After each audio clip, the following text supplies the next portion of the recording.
接受我哋校園小記者嘅訪問，可唔可以先介紹下你自己先啊？我係6A 班嘅葉思雨啦，咁我啱啱參加完跳遠呢個項目就攞到冠軍。哇，你好叻喎！你平時係點練習㗎？平時體育堂呢都好少時間，都係輕輕咁樣練下。我諗我都係好彩先攞到呢個獎㗎咋。咁你得咗獎之後，你有咩感受呢？我好開心啦，同埋都好驚訝我自己可以攞到呢個獎咯。好多謝你接受我哋校園小記者嘅訪問。好多謝你接受我哋校園小記者嘅訪問。我知道你哋兩位喺比賽入邊咧就好努力啦，咁所以就順便就攞埋金牌喎。咁我想問下你哋而家係咩心情嘅呢？我覺得好開心。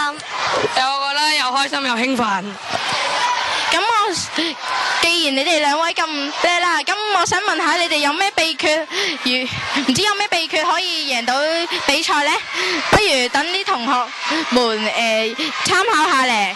我哋每日都會好認真同埋好刻苦咁練習。哇！你哋真係好好喎，你哋真係好勤力練習，希望同學們都能夠學呢兩位選手一樣，都可以咁努力、咁刻苦咁樣練，日日鍛鍊啦。